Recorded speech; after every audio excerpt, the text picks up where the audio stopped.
December 18th, 1972. The monsoon clouds hung low over Hanoi like a gray shroud, heavy with the promise of rain that never came. The air tasted of coal smoke and burning rubber, the industrial breath of a city that had endured 7 years of intermittent bombing. In the pre-dawn darkness, air raid sirens wailed their familiar song across the Red River Delta. But this morning would be different. This morning the thunder would not stop. 8 miles above the earth, Captain Robert Certain adjusted his oxygen mask and checked the instrument panel of his B-52D Stratofortress. The cockpit glowed with amber lights, each dial and switch a testament to American engineering precision. Behind him, in the bomb bay, 27,000 pounds of high explosive ordnance hung in perfect mechanical stillness. The Pratt & Whitney TF-33 engines hummed with the deep, resonant power that only 8 turbofan engines could produce. Through his headset, static mixed with the controlled voices of Mission Control, a symphony of technological coordination that stretched from the jungles of Southeast Asia to the Pentagon's basement war rooms. The aircraft designation painted on the nose read, Diamond Lil, though the crew had privately renamed her Linebacker's Revenge. She was one of 54 B-52s airborne that night, part of the largest strategic bombing mission since the Second World War. The formation stretched across 100 miles of sky, each aircraft maintaining precise intervals calculated to overwhelm North Vietnamese surface-to-air missile batteries. At Andersen Air Force Base in Guam, ground crews had worked 18-hour shifts to prepare this armada of steel and destruction. Every rivet, every fuel line, every bomb rack had been inspected with the methodical care of men who understood that mechanical failure at 30,000 feet meant death. In the underground command bunkers of Hanoi, North Vietnamese radar operators watched their screens with growing unease. The electronic signatures were unmistakable.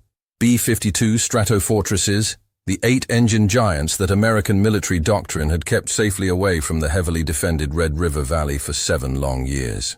General von Nguyen Giap himself had dismissed the possibility of strategic bomber attacks on Hanoi, confident that Soviet-supplied SA-2 guideline missiles would turn any such attempt into an aerial massacre.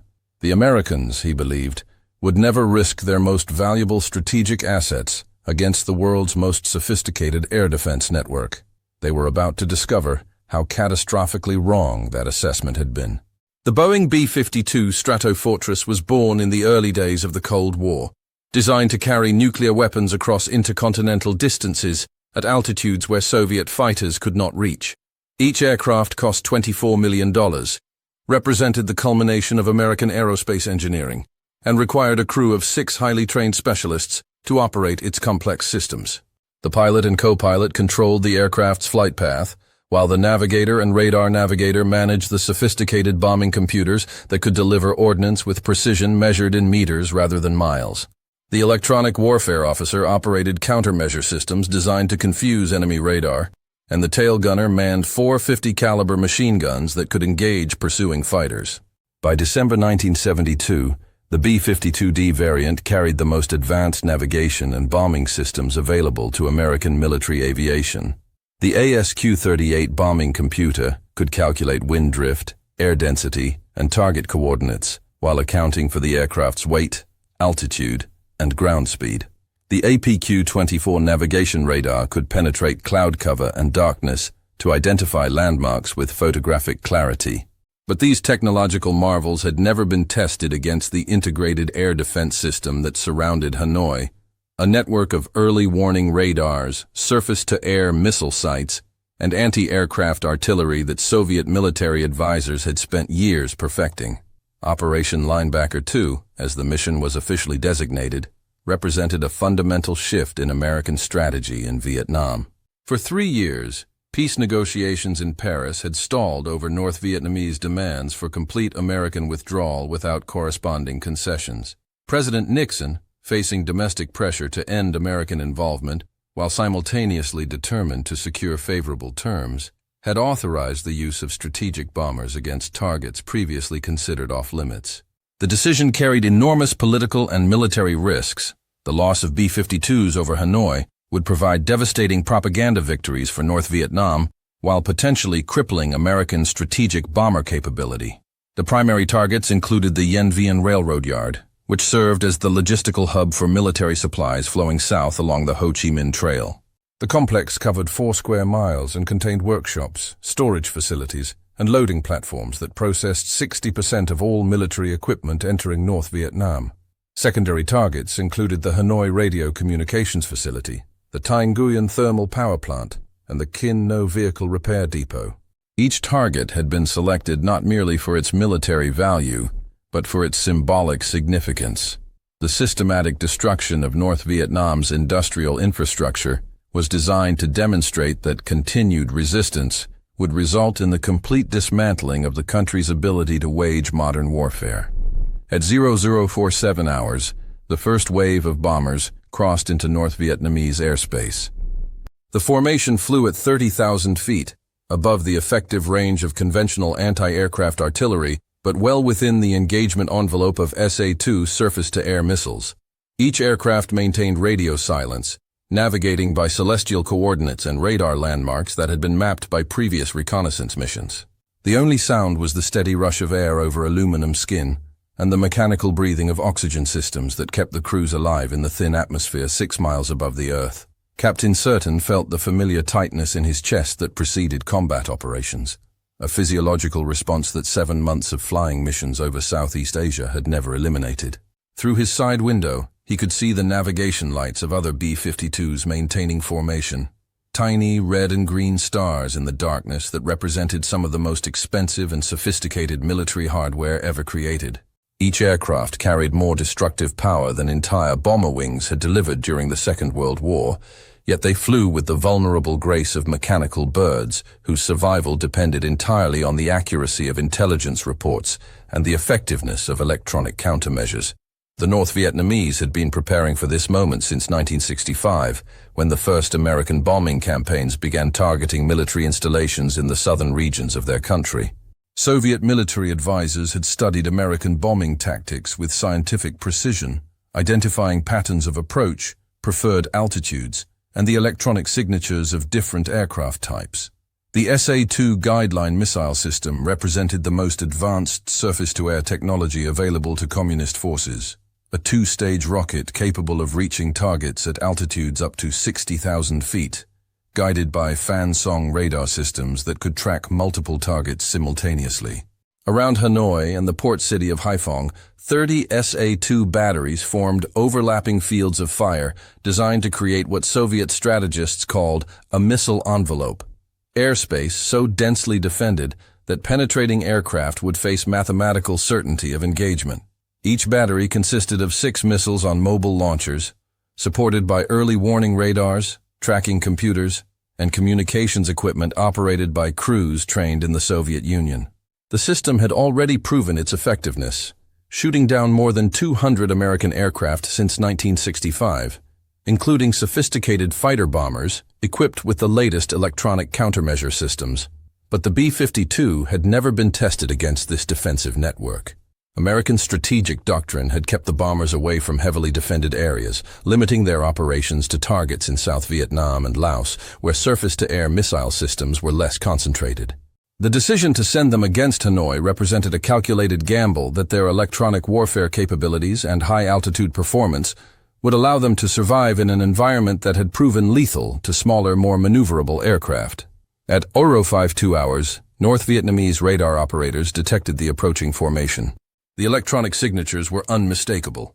8 engines, massive radar cross-section, and the distinctive infrared trail that marked American strategic bombers. In the command bunker deep beneath Hanoi, General Van Tien Dung studied the plotting boards with grim satisfaction. The Americans had finally made the mistake he had been waiting for, bringing their most valuable aircraft within range of his most sophisticated weapons. The first SA-2 missiles launched at 0055 hours, their solid fuel boosters igniting with brilliant flashes visible from the ground. The rockets climbed through the darkness at 3 times the speed of sound, guided by radar beams that painted the bombers with electromagnetic energy. Inside the B-52s, electronic warfare officers watched their threat warning displays light up like Christmas trees, electronic tones filling their headsets with the distinctive warble that indicated missile guidance radar lock-on. Captain Certain felt his aircraft shudder as automatic countermeasure systems began dispensing chaff and flares into the night air. Clouds of metallic strips created false radar returns, while infrared decoys attempted to seduce heat-seeking missiles away from the bomber's engine exhaust.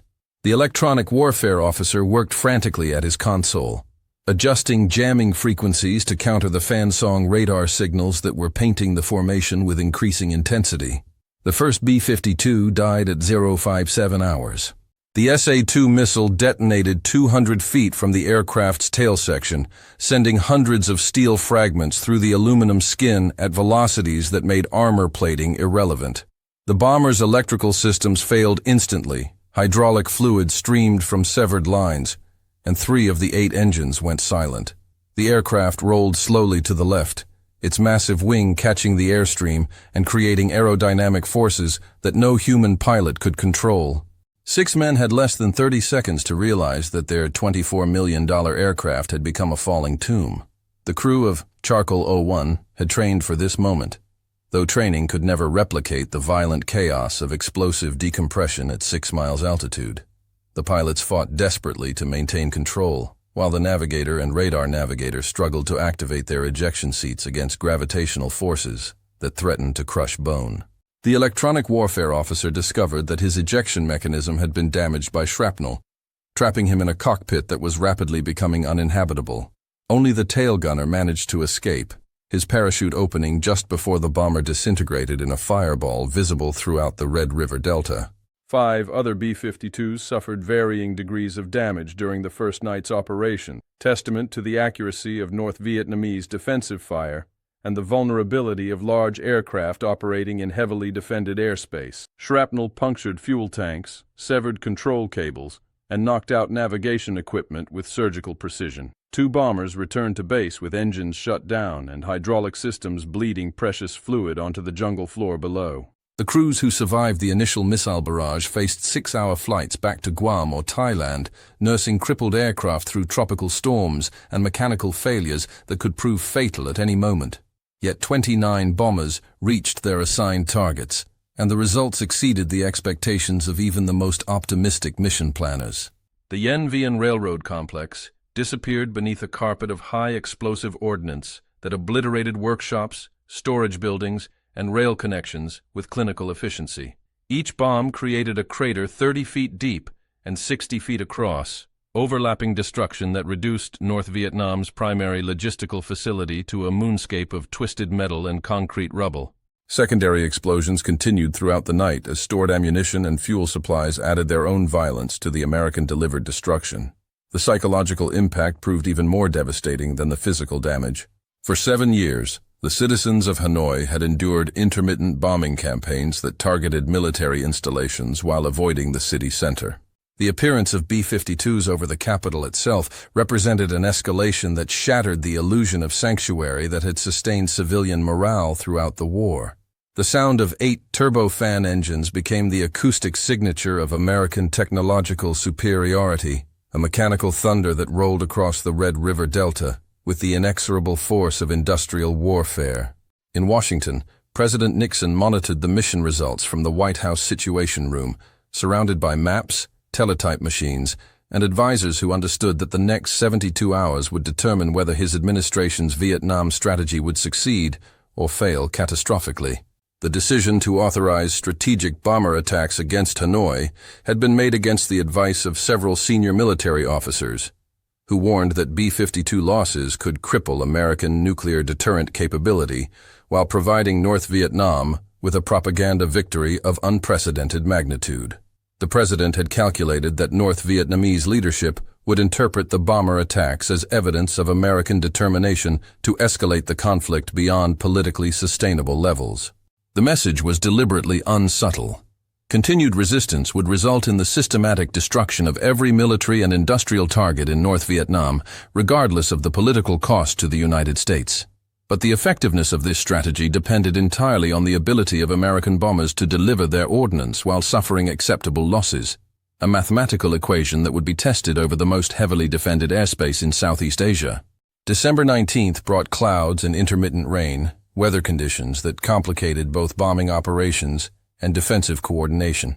The second night's mission included 60 B-52s approaching Hanoi from multiple directions, a tactical modification designed to overwhelm North Vietnamese tracking capabilities, while reducing the effectiveness of concentrated missile fire. The bombers approached at different altitudes and airspeeds, following flight paths calculated to minimize radar exposure while maintaining formation integrity. North Vietnamese defenders had spent the previous day analyzing the wreckage of shot-down American aircraft, studying electronic equipment and defensive systems that provided crucial intelligence about bomber capabilities and vulnerabilities. Soviet technical advisors worked alongside North Vietnamese engineers to modify SA-2 guidance systems and improve radar tracking accuracy, adjustments that would prove critical during subsequent engagements. The night sky erupted with considerably more violence than the previous evening.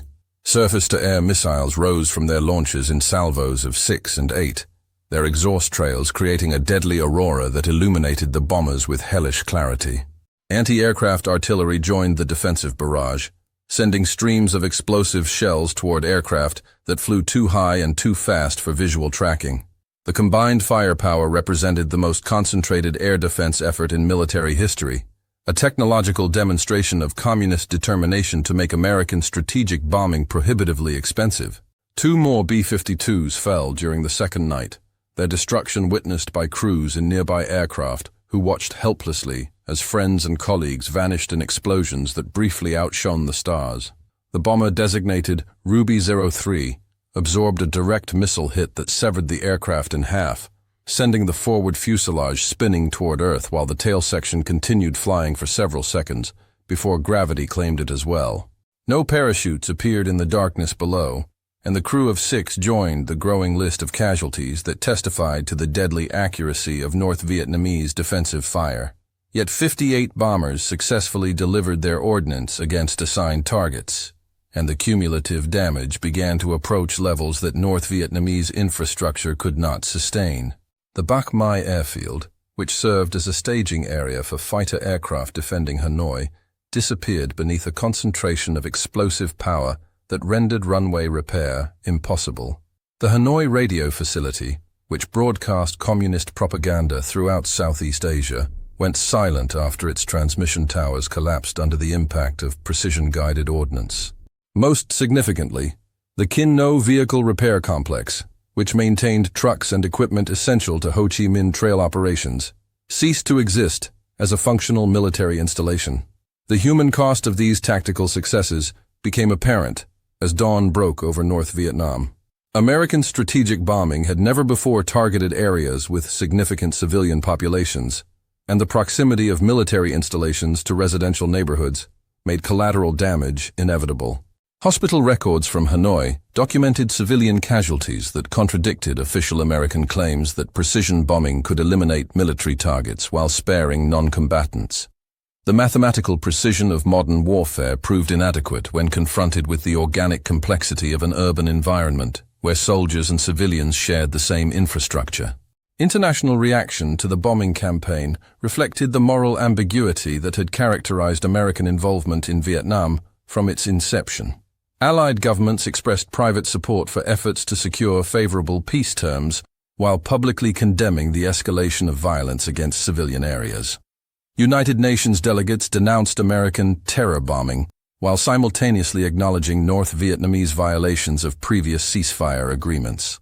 The global community appeared both appalled by the violence and resigned to its continuation, a psychological state that mirrored American public opinion regarding the entire conflict.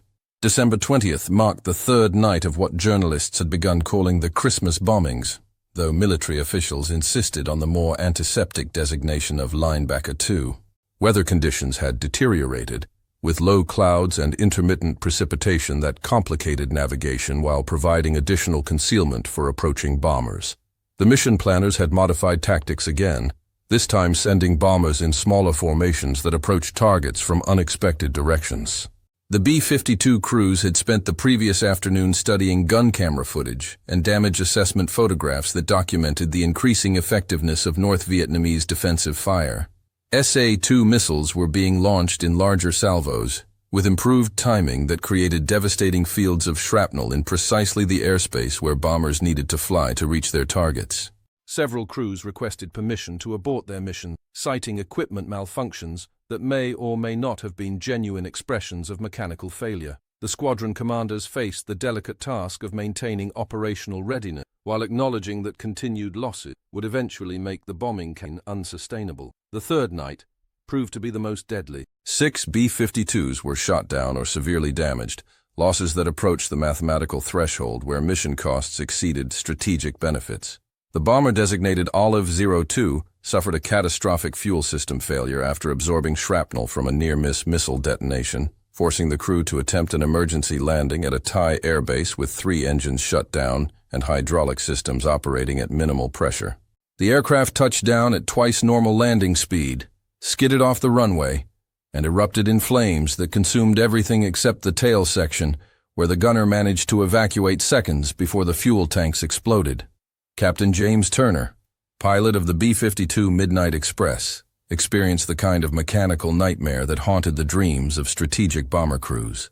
A direct hit from an SA-2 had severed primary electrical cables while puncturing the aircraft's pressurized cabin, creating dual emergencies that required simultaneous attention from a crew already operating under extreme stress. The pilots struggled to maintain control, while the navigator and radar navigator worked to restore electrical power to essential systems. The electronic warfare officer discovered that his ejection seat had been damaged beyond repair, meaning that any order to abandon the aircraft would leave him trapped in a cockpit 6 miles above hostile territory. The bomber managed to maintain level flight despite losing 2 engines and most of its hydraulic pressure, a testament to American engineering redundancy and crew training that emphasized improvisation under impossible circumstances. Captain Turner flew the crippled aircraft for 4 hours through monsoon storms and mechanical failures that would have defeated less experienced pilots.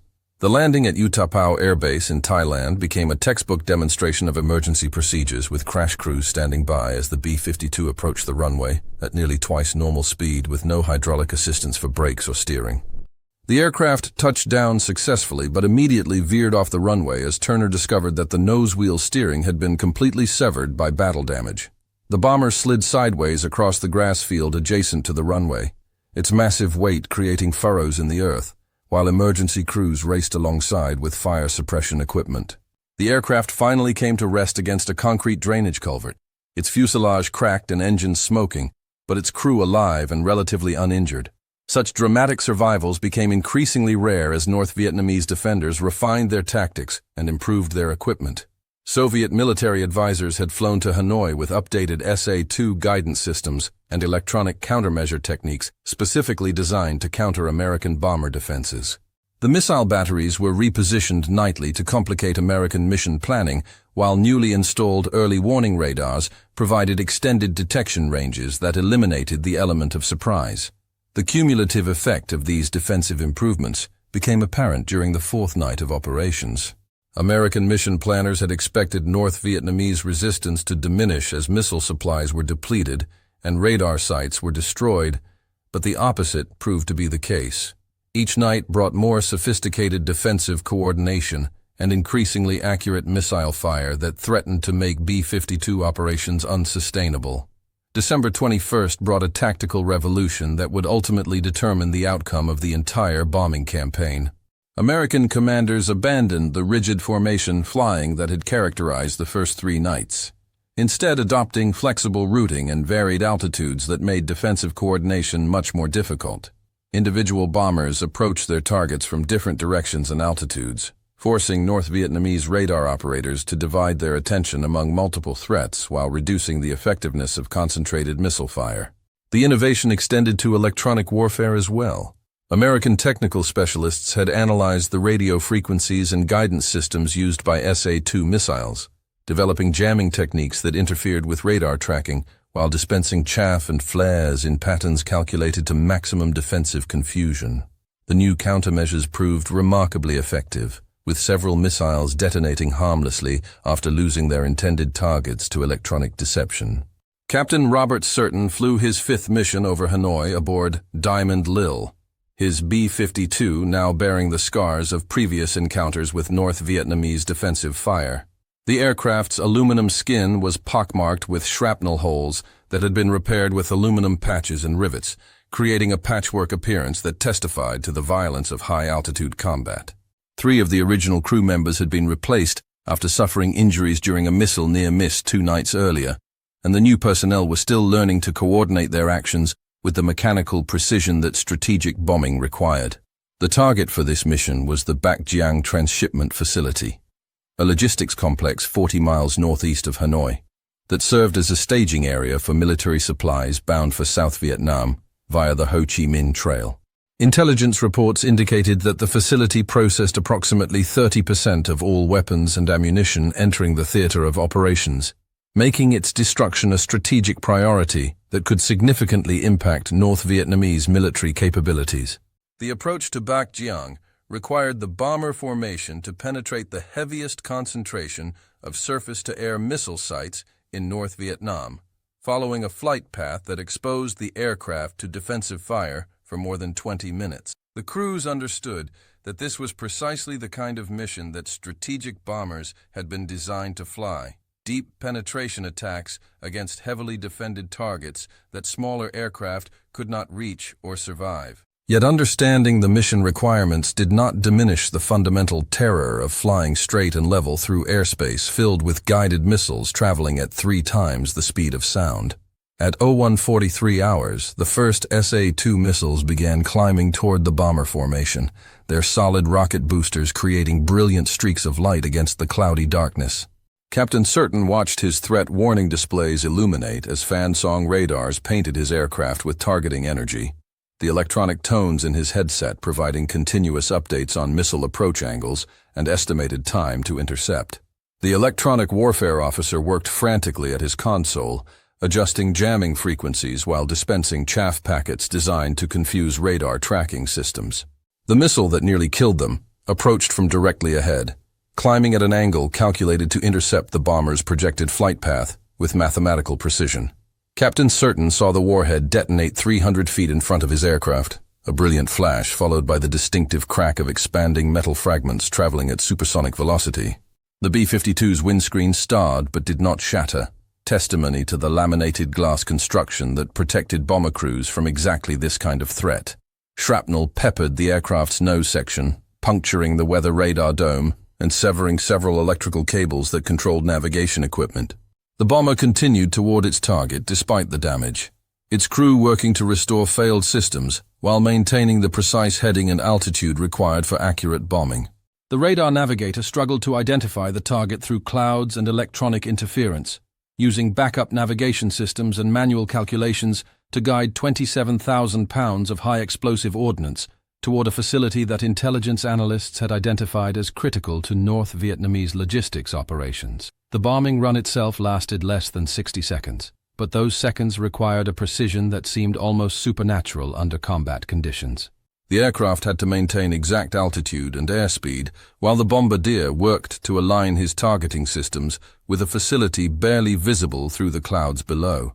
Any deviation in flight path or timing would scatter the ordnance across empty countryside, wasting resources while failing to achieve the mission objectives that justified the enormous risks of flying strategic bombers against heavily defended targets.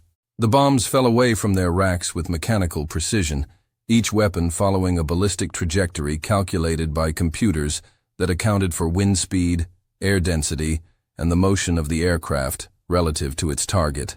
From 6 miles altitude, the ordnance took nearly 2 minutes to reach the ground, during which time the bomber formation had to maintain course and speed to ensure that the weapons would impact in the intended pattern. The crews watched through their windows as the ground below erupted in a series of brilliant flashes, each explosion representing successful delivery of American industrial capacity against North Vietnamese military infrastructure. The Bac-Giang Transshipment Facility ceased to exist as a functional military installation within those few seconds of concentrated destruction. Storage buildings collapsed under the impact of high-explosive ordnance, while rail connections were severed by precision-guided bombs that created craters too large and numerous for rapid repair. The facility's communications center disappeared in a direct hit that eliminated North Vietnamese coordination capabilities throughout the northeastern region of the country. Most critically, fuel storage tanks erupted in secondary explosions that continued burning for hours, their smoke visible throughout the Red River Delta as testimony to American strategic bombing effectiveness. Yet the tactical success came at a price measured in both human casualties and aircraft damage. 2 B-52s suffered severe battle damage during the mission, forcing emergency landings at Thai air bases where ground crews worked throughout the night to repair bombers that would be needed for subsequent operations. The aircraft, designated Proud Warrior, landed with only 3 engines operational and substantial structural damage that required complete replacement of its tail section. The crew chief estimated that repairs would require more than 2 weeks, effectively removing the bomber from combat operations for the remainder of the campaign. The human cost proved even more devastating. The bomber Iron Mike absorbed a direct hit from an SA-2 missile that detonated inside the aircraft's bomb bay, triggering sympathetic explosions among the remaining ordnance that tore the aircraft apart in mid-air. 6 crew members died instantly, their bodies never recovered from the wreckage scattered across 20 square miles of Vietnamese countryside. The loss represented not only a tactical defeat, but also the elimination of approximately 40,000 hours of specialized training that could not be quickly replaced. These casualties weighed heavily on the surviving crews, who understood that continued operations would inevitably produce additional losses that American strategic bomber forces could not sustain indefinitely.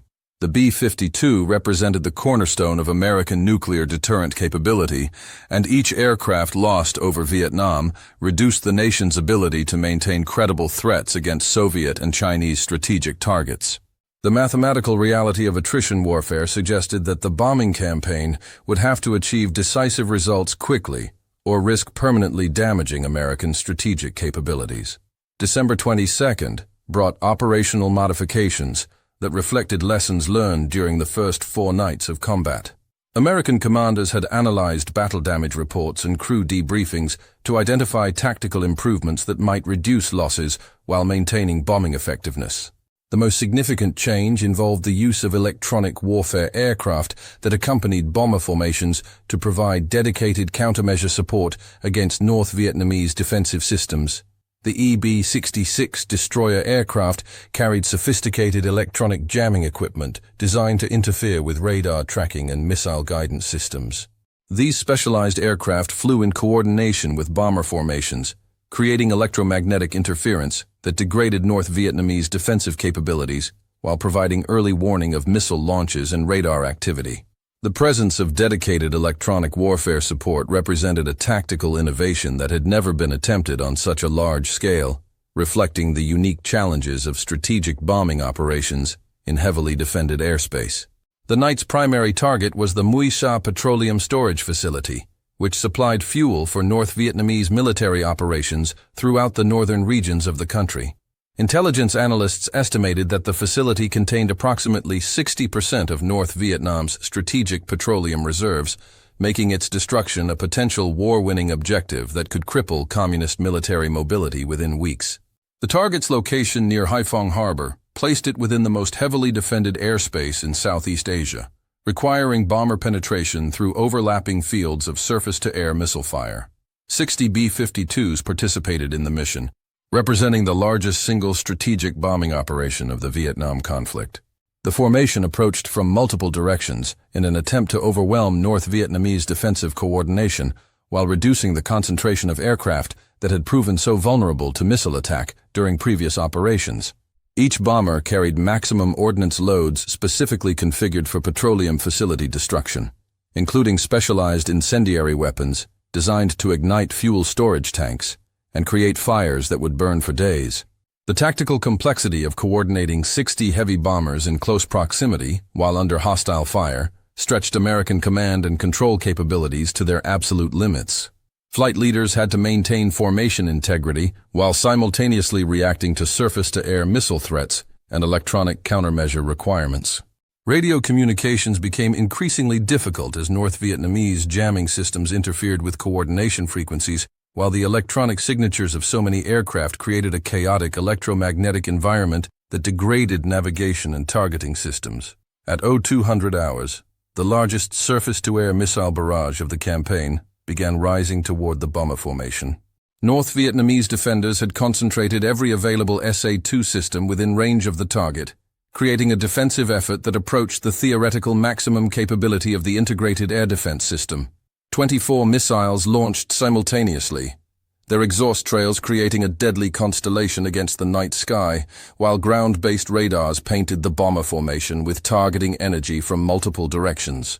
The electronic warfare aircraft immediately began intensive jamming operations, flooding North Vietnamese radar frequencies with electromagnetic noise designed to disrupt missile guidance systems. Chaff dispensers released clouds of metallic strips that created false radar returns, while infrared flares attempted to decoy heat-seeking missiles away from bomber engine exhausts. The sky filled with electronic warfare measures and countermeasures as two of the world's most sophisticated military technologies engaged in direct combat.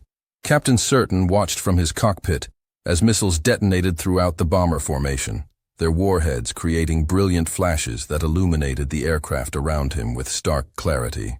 The bomber, linebacker's dream, absorbed a near miss that shredded its left wing with shrapnel, while severing hydraulic lines that controlled primary flight surfaces.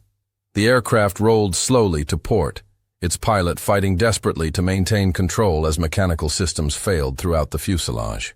The bombing run continued despite the defensive violence, testimony to the determination of crews who understood that mission success required precise coordination even under impossible circumstances. Each bomber had to maintain exact altitude and heading during the final approach to target, regardless of missile explosions and electronic jamming that threatened to overwhelm both human and mechanical systems. The mathematical precision required for effective strategic bombing proved remarkably difficult to achieve when death approached at 3 times the speed of sound. The ordnance release occurred at 0207 hours, when 60 bombers simultaneously discharged their loads over the Mui Sa petroleum facility. The concentrated firepower represented more destructive capacity than entire bomber squadrons had delivered during the Second World War, yet the weapons took nearly 2 minutes to fall through the darkness toward their intended target. During those critical seconds, the bomber formation had to maintain course and speed to ensure proper weapon distribution, while continuing to evade surface-to-air missile fire that showed no signs of diminishing. The petroleum facility disappeared in a series of explosions that created a firestorm visible from 50 miles away. Storage tanks containing millions of gallons of refined fuel erupted in secondary blasts that sent flames hundreds of feet into the air, while toxic smoke billowed across Haiphong Harbor. The conflagration burned with such intensity that local firefighting efforts proved completely inadequate, leaving the blaze to consume petroleum reserves that had taken months to accumulate and transport from Soviet suppliers. The strategic impact exceeded even optimistic American projections. North Vietnamese fuel supplies dropped to critical levels within hours, forcing immediate conservation measures that restricted military operations throughout the northern regions of the country. Truck convoys carrying supplies to South Vietnam were reduced by more than half, while fighter aircraft operations were curtailed due to fuel shortages that could not be quickly remedied. The destruction of strategic petroleum reserves represented the kind of decisive blow that strategic bombing theory had always promised, but rarely delivered. Yet the tactical cost remained severe. 3 B-52s were shot down during the mission, while 2 others sustained damage that forced emergency landings at recovery airfields. The bomber Delta Queen suffered a catastrophic hydraulic failure that left its crew with minimal flight control capability, requiring exceptional piloting skill to avoid complete loss of the aircraft.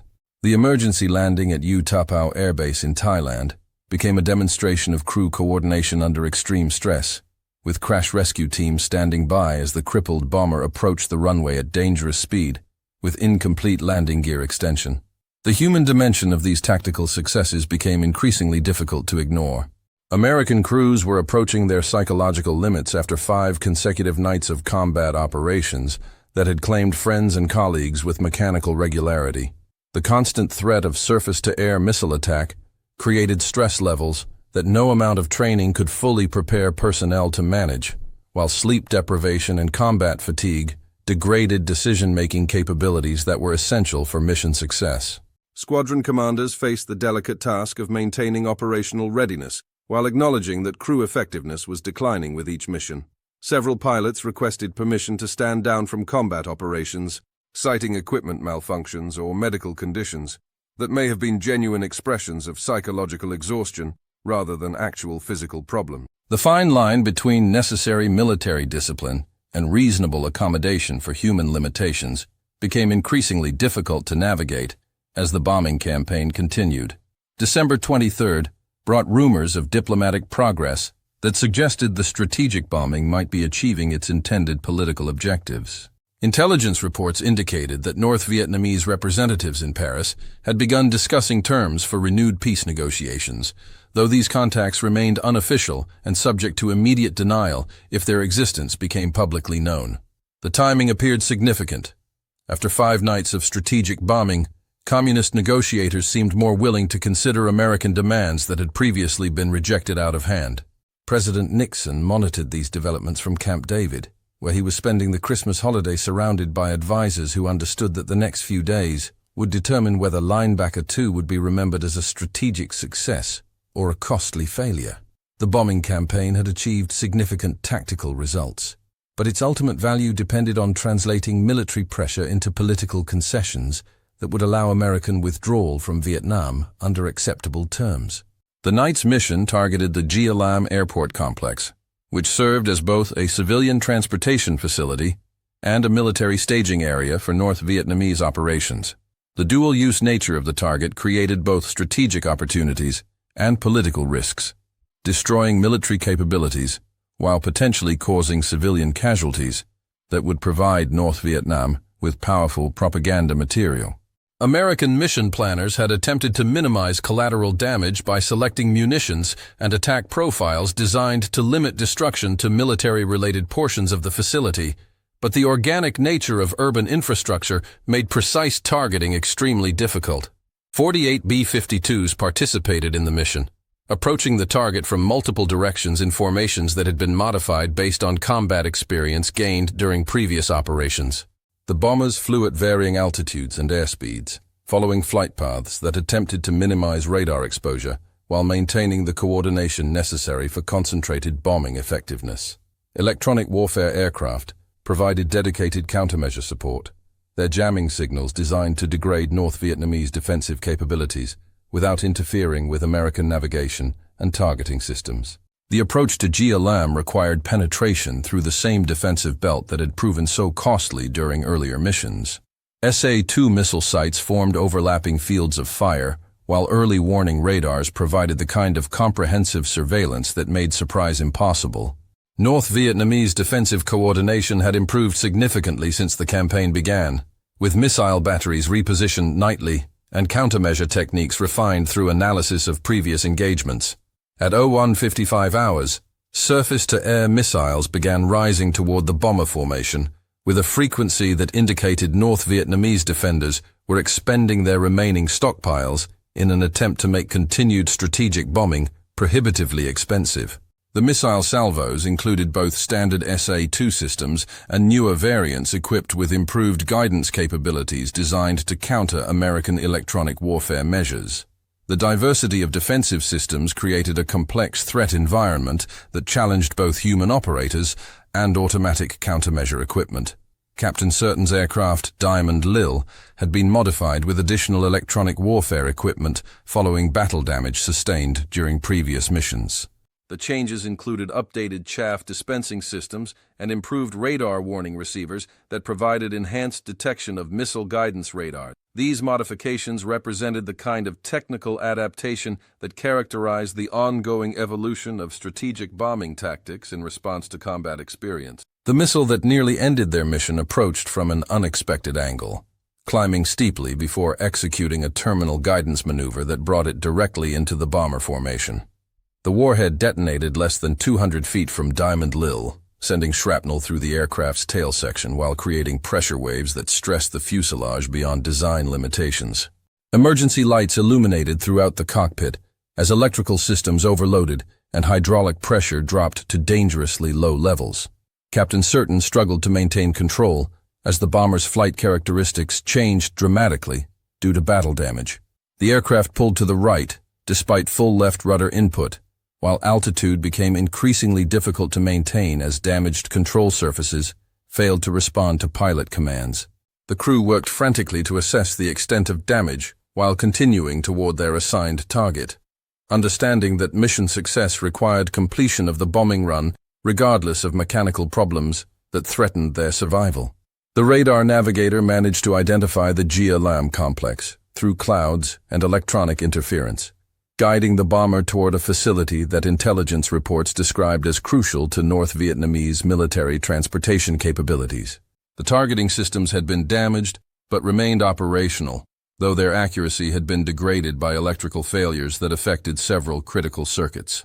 Manual backup procedures allowed the crew to maintain bombing effectiveness, despite technological problems that would have forced mission abort under less critical circumstances. The ordnance release occurred at 02:03 hours, when 48 bombers simultaneously discharged their loads over the airport complex. The concentrated firepower destroyed military facilities while attempting to minimize damage to civilian terminals and passenger aircraft that shared the same airfield. The precision required for such selective targeting pushed American bombing capabilities to their absolute limits, demonstrating both the potential and the limitations of strategic air power in complex urban environments. The Gia-Lam airport ceased to function as a military facility within minutes of the bombing, though civilian operations continued from undamaged portions of the complex. Military aircraft hangars were destroyed along with maintenance facilities and fuel storage areas that supported North Vietnamese air operations. Communication equipment was eliminated while runway damage made fighter aircraft operations impossible until emergency repairs could be completed. The selective destruction achieved most military objectives while avoiding the kind of civilian casualties that would have provided North Vietnam with significant propaganda advantages.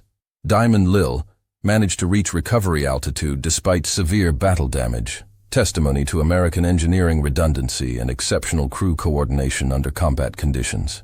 The flight back to base required nearly 5 hours of careful fuel management and mechanical improvisation as damaged systems continued to degrade throughout the mission. Captain Certain discovered that normal landing procedures would be impossible due to hydraulic failures, requiring the use of emergency systems that provided minimal control authority for touchdown operations. The emergency landing at Andersen Air Force Base in Guam became a textbook demonstration of crew resource management under extreme stress. Crash rescue teams positioned themselves along the runway, while medical personnel prepared for potential casualties resulting from landing gear collapse or structural failure during touchdown. The aircraft approached at nearly twice normal speed with partial flap extension and minimal braking capability, creating conditions that tested both pilot skill and mechanical reliability. The bomber touched down successfully but immediately began veering toward the edge of the runway as Captain Certain fought to maintain directional control with damaged flight systems. Emergency procedures called for engine reverse thrust to provide additional braking, but several engines had been damaged by shrapnel and could not be safely operated in reverse mode. The aircraft slid sideways across the runway surface before finally coming to rest in the grass median strip, its fuselage intact, but bearing the scars of one of the most intensive air defense encounters of the entire campaign. December 24th marked Christmas Eve and the 7th night of strategic bombing operations that had fundamentally altered the military balance in Southeast Asia. Intelligence reports confirmed that North Vietnamese military capabilities had been significantly degraded by the systematic destruction of logistics facilities, petroleum storage areas, and transportation networks. More importantly, diplomatic contacts in Paris suggested that communist negotiators were prepared to make concessions that had been impossible to achieve through conventional military pressure. The night's mission included 36 B-52s targeting the Lang Dang Railroad Bridge, a strategic choke point that carried approximately 40% of all military supplies flowing from China into North Vietnam. The bridge's destruction would force communist logistics coordinators to rely on more circuitous routes that were both time-consuming and vulnerable to interdiction by American air power. The target's location placed it within heavily defended airspace, but its strategic value justified the risks associated with penetrating North Vietnamese surface-to-air missile coverage. The bomber formation approached the target using tactics that had evolved significantly since the campaign began. Aircraft flew in smaller, more flexible formations that made defensive coordination more difficult, while reducing the concentration of targets that had proven so vulnerable to missile attack. Electronic warfare support included dedicated jamming aircraft and improved countermeasure techniques that had been developed through analysis of previous combat encounters. North Vietnamese defensive capabilities had also evolved. though in the opposite direction. 7 nights of intensive surface-to-air missile expenditure had depleted stockpiles faster than Soviet supply efforts could replenish them. Several SA-2 sites had been abandoned after suffering battle damage or running out of missiles, while others operated with reduced effectiveness due to technical problems and crew fatigue. The integrated air defense system that had begun the campaign with mathematical precision was showing signs of degradation that suggested American strategic bombing was achieving cumulative effects. At 02:10 hours, the final major surface-to-air missile engagement of Linebacker 2 occurred as the remaining North Vietnamese defensive systems made a coordinated effort to prevent destruction of the Lang Dang Bridge. 16 missiles launched simultaneously toward the bomber formation, representing a significant portion of the Communist military's remaining surface-to-air capability. The engagement would determine whether North Vietnamese defenders retained sufficient strength to make continued bombing operations prohibitively expensive. American electronic warfare measures proved remarkably effective against the missile salvo. Improved jamming techniques interfered with radar guidance systems, while chaff dispensing created false targets that absorbed several missiles intended for bomber destruction. The combination of technological countermeasures and tactical modifications had finally achieved the kind of defensive superiority that allowed strategic bombers to operate in heavily defended airspace without suffering unacceptable losses. Only one B-52 sustained significant damage during the engagement, testament to American adaptation and North Vietnamese resource depletion. The bomber Christmas Spirit absorbed shrapnel from a near-miss explosion, but managed to complete its bombing run before returning to base with minor mechanical problems. The reduction in defensive effectiveness marked a turning point that suggested continued bombing operations would become progressively more survivable as North Vietnamese capabilities declined. The Lang Dang Railroad Bridge disappeared under concentrated bombing that severed the main supply line between China and North Vietnam. The structure's destruction forced Communist logistics coordinators to rely on alternate routes that were both longer and more vulnerable to American interdiction efforts. Intelligence analysts estimated that the bridge's elimination would reduce North Vietnamese supply capabilities by more than 30%, creating shortages that could not be remedied without fundamental changes in military strategy. The bombing run itself occurred without significant defensive interference, allowing bomber crews to achieve the kind of targeting precision that strategic bombing theory had always promised. Each aircraft delivered its ordnance exactly as planned, creating a pattern of destruction that eliminated the bridge while minimizing damage to surrounding civilian areas. The tactical success represented a vindication of American bombing doctrine and crew training that had evolved significantly during 7 nights of combat operations. Christmas Day brought unofficial suspension of bombing operations as both sides assessed the strategic situation that had been created by 1 week of intensive aerial warfare. Intelligence reports confirmed that North Vietnamese military capabilities had been reduced to levels that made continued resistance extremely costly while providing minimal prospects for success. More significantly, diplomatic contacts indicated that communist negotiators were prepared to return to peace talks under terms that American officials considered acceptable. The cumulative results of Linebacker 2 exceeded even optimistic projections. North Vietnamese petroleum reserves had been reduced to critical levels, forcing immediate conservation measures that restricted military operations throughout the country. Transportation networks had been severely disrupted by bridge destruction and rail facility bombing that eliminated crucial logistics capabilities. Industrial installations had been damaged beyond rapid repair, while communication systems had been degraded to levels that made military coordination extremely difficult. The human cost of these strategic achievements remained significant for both sides. American losses included 15 B-52 bombers and their crews, representing approximately 90 highly trained personnel whose specialized skills could not be quickly replaced. The financial cost exceeded $200 million in aircraft alone, not including the expense of ordnance, fuel, and support operations required to maintain such an intensive strategic bombing campaign. North Vietnamese casualties proved more difficult to assess due to restricted access and propaganda considerations that discouraged accurate reporting. Official estimates suggested that civilian deaths numbered in the hundreds rather than thousands, though these figures remained controversial and subject to dispute by international observers. Military casualties were believed to be significantly higher. particularly among air defense personnel who operated surface-to-air missile systems under direct attack by American bombers. The strategic impact extended far beyond immediate military effects. North Vietnamese leadership faced the reality that continued resistance would result in the systematic destruction of their country's industrial infrastructure, while American determination to escalate the conflict had been demonstrated with unprecedented clarity. The bombing campaign had achieved the kind of psychological pressure that conventional military operations had failed to generate during 7 years of ground warfare. January 8, 1973, marked the resumption of peace negotiations in Paris under circumstances that differed fundamentally from previous diplomatic efforts. North Vietnamese representatives returned to the bargaining table with significantly reduced leverage, their military capabilities having been degraded by strategic bombing to levels that made continued warfare extremely costly.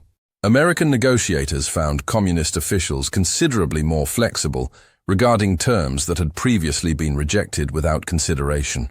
The diplomatic breakthrough achieved through strategic bombing represented vindication of theories that had guided American military planning since the Second World War. Air power advocates had long argued that strategic bombing could achieve political objectives more efficiently than ground warfare, though this theoretical promise had rarely been demonstrated under actual combat conditions. Linebacker 2 provided empirical evidence that properly executed strategic bombing campaigns could indeed force political concessions when applied with sufficient concentration and persistence. The peace agreement signed on January 27, 1973, established terms that American officials considered acceptable for withdrawal from Vietnam. North Vietnamese forces agreed to respect South Vietnamese sovereignty, while American military advisors and combat units were withdrawn according to predetermined schedules. Prisoner exchanges would return American personnel captured during 8 years of warfare, while both sides committed to respecting ceasefire provisions that would allow political resolution of remaining differences. The ultimate assessment of Linebacker 2 remained subject to historical interpretation and political perspective. Military analysts praised the campaign as a demonstration of strategic bombing effectiveness under modern conditions, noting that technological improvements and tactical adaptation had overcome defensive systems that previously seemed insurmountable. The systematic destruction of North Vietnamese infrastructure had achieved strategic objectives while suffering acceptable losses, vindicating decades of theoretical development in strategic air power doctrine. Critics argued that the bombing campaign represented escalation of violence that could have been avoided through more flexible diplomatic approaches. The civilian casualties, though relatively limited, raised moral questions about targeting policies that placed non-combatants at risk for military objectives that might have been achieved through other means.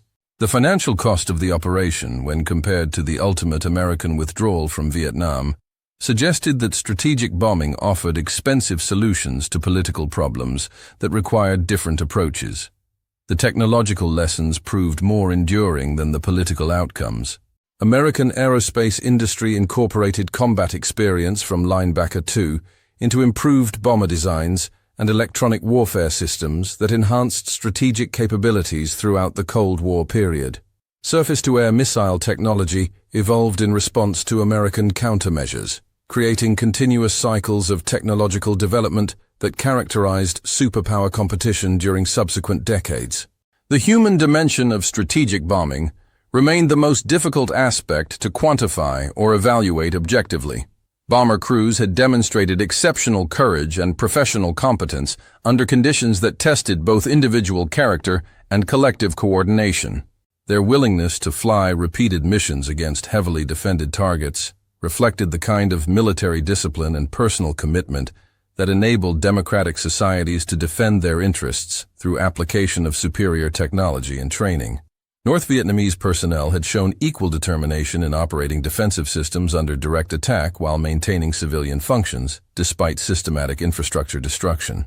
Their resilience under bombing pressure demonstrated the limitations of strategic air power when applied against populations with strong political motivation and effective organizational capabilities. The strategic bombing of North Vietnam concluded with ambiguous results that reflected the complexity of modern warfare and the difficulty of achieving decisive political outcomes through military means alone. American technology and training had proven superior to communist defensive capabilities. Yet the ultimate resolution required diplomatic negotiations that acknowledged the legitimate interests of all participants in the conflict. The Christmas bombings of 1972 represented both the culmination and the conclusion of American strategic bombing efforts in Southeast Asia. The tactical success achieved through technological superiority and professional competence created conditions that enabled political resolution of a conflict that had resisted military solution for nearly a decade. Yet the cost of that achievement, measured in human casualties and financial expenditure, raised questions about the efficiency of strategic bombing as an instrument of national policy. In the silence that followed the thunder of 8-engine bombers, both sides counted their losses and assessed the future. American strategic bombing had demonstrated its theoretical potential while revealing its practical limitations. North Vietnamese resilience had been tested to its absolute limits, while proving ultimately capable of survival and adaptation. The sky above Hanoi returned to its natural quietude, bearing only the invisible traces of technological violence that had briefly transformed airspace into a battlefield where machines competed with mathematical precision for political objectives that remained stubbornly human in their complexity. The legacy of Linebacker 2 extended far beyond the specific results achieved during 11 nights of strategic bombing. The operation provided empirical data about modern air defense capabilities and electronic warfare effectiveness that influenced military planning throughout the remainder of the Cold War. More importantly, it demonstrated that strategic bombing retained relevance in an era of limited conflicts, where political constraints prevented the total warfare that characterized previous generations of military planning. For the bomber crews who survived those flights through the missile-filled skies of North Vietnam, the experience created memories that would define their understanding of professional military service for the remainder of their careers. They had flown some of the most sophisticated aircraft ever built against some of the most advanced defensive systems available to communist military forces, proving that human courage remained essential, even in an age of technological warfare that seemed to reduce individual contributions to statistical probabilities. The sound of those 8-engine bombers faded into history, but their mechanical thunder had achieved something that 7 years of ground warfare had not accomplished.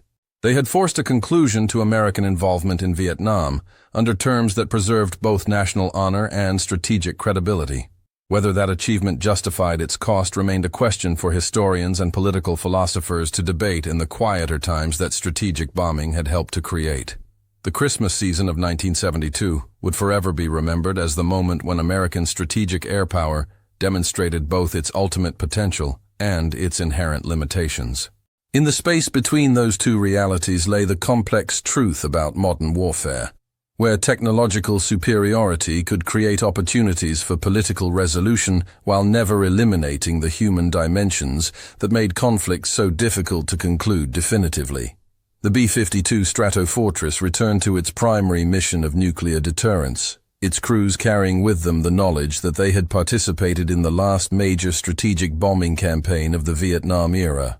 Their experience over the heavily defended skies of North Vietnam had proven that courage, competence, and superior technology could still achieve decisive results when applied with sufficient determination and tactical flexibility. As the thunder of engines faded and diplomatic negotiations resumed their quiet complexity, the lasting question remained whether the price of strategic bombing justified its achievements. The men who had flown those missions understood that freedom required constant vigilance and occasional sacrifice, even when conducted at altitudes where the human cost seemed reduced to mechanical probabilities and electronic warfare measures. The strategic bombing of North Vietnam had ended not with conquest, but with the kind of exhausted recognition that characterizes most human conflicts. Both sides had demonstrated their capabilities while acknowledging their limitations, creating space for political accommodation that purely military approaches had failed to generate. In that recognition lay whatever wisdom strategic bombing could offer to a world where technological superiority remained insufficient to resolve the fundamental human disagreements that created conflicts in the first place. What do you think drove the crews to continue flying these missions, despite such overwhelming odds? The courage displayed during Linebacker 2 represents something profound about human nature under extreme pressure, a willingness to serve causes larger than individual survival.